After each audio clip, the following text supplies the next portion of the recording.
A estátua do Borba Gato.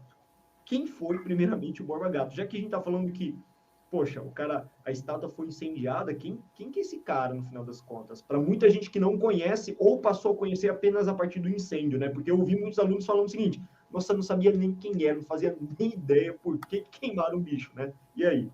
Bom, na verdade, a figura do Borba Gato, ele não é muito trabalhada nos livros didáticos na parte de história, tá? Ele é uma figura aí que acaba ficando um pouco oculta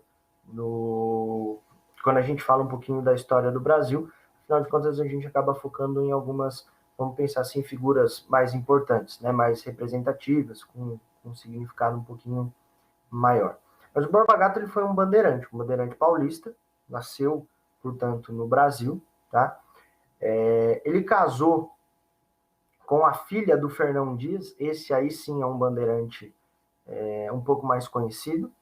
Ele tem na sua herança familiar uma questão ligada aos bandeirantes, portanto, o seu tio e o seu pai eram bandeirantes. Então, desde muito cedo, ele está acostumado com essas expedições que eram chamadas de bandeiras. Tá? Quando se estuda as bandeiras nas disciplinas de História do Brasil, ou até mesmo Geografia do Brasil, a gente tende a falar que são expedições que caminhavam em direção ao interior das matas brasileiras, lideradas pelos bandeirantes, que eram aqueles que naquele período se viam mais preparados a enfrentar esse desafio, à procura de pedras preciosas, à procura de metais preciosos, e aí a questão do índio, o índio a ser escravizado, ser vendido como escravo, se torna algo muito economicamente interessante aos bandeirantes. Uma das atividades mais lucrativas, visto que nesse primeiro momento de bandeiras, as pedras preciosas e os metais preciosos eram raros. Tá?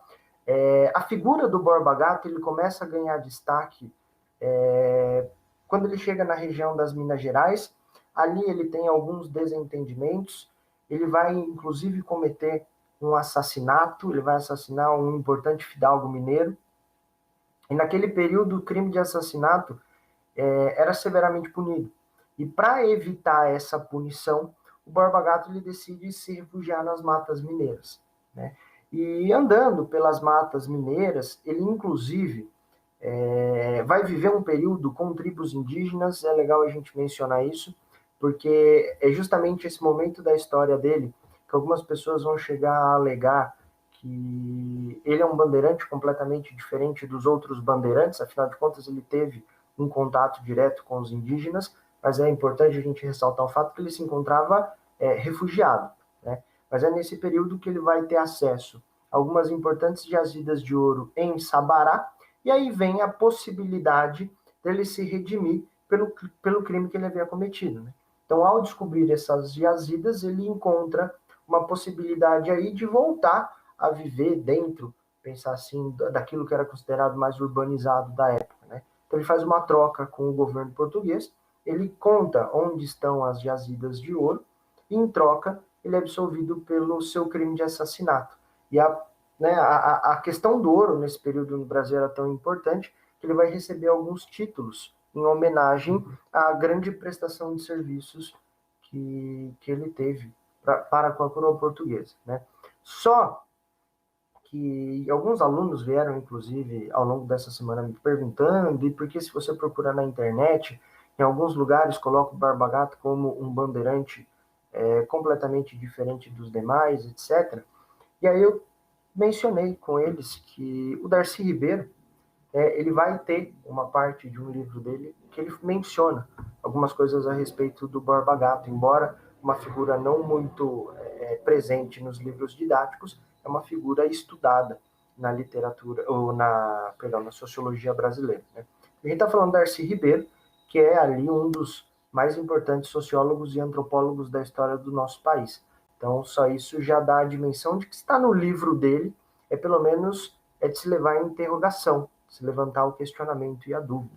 Em um dos livros do Darcy Ribeiro, ele fala que o Borba Gato foi acusado de escravizar e vender mais ou menos 300 mil indígenas para os engenhos de cana do Nordeste. Né? Então, quer dizer, É uma figura pouco conhecida, mas que não foge muito daquela figura do bandeirante que a gente conhece, né?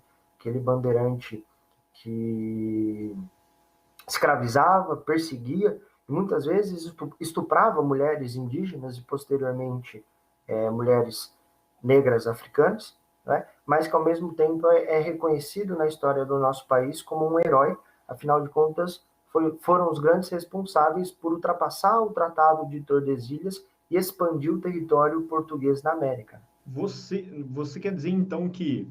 Vou fazer uma leitura grosso modo, tá, Cauê? Ele comprou a inocência dele, então... Foi. Porque se você pensar que, eu vou falar onde está todo o ouro e aí vocês me perdoam. Perfeito? Perfeito. Ele se aproveita de um momento em que o ouro é muito requisitado no Brasil, né, um momento ali de efervescência, a descoberta do ouro em Minas Gerais, o governo português extremamente interessado, etc. Né? E ele se aproveita desse cenário para fazer aí uma troca, né? Fala, já que vocês querem tanto ouro, eu estou precisando de absolvição no meu crime, uma mão lava a outra, né? A gente está percebendo que, então, a história da corrupção e do apadrinhamento no Brasil é bem mais antiga do que a gente imagina. É estrutural. Diríamos que é estrutural, né?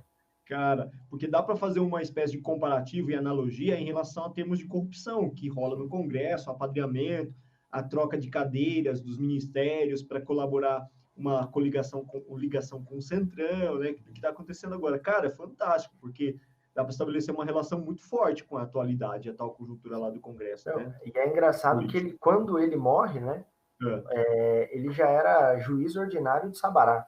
Então, quer dizer, além de tudo, tinha um papel social e político extremamente importante. Ele é uma figura extremamente homenageada em Sabará, por exemplo, em Minas Gerais, e não só lá. A prova disso é que ele tem uma estátua de 13 metros de altura na cidade de São Paulo, né? E outra estátua no Museu Paulista.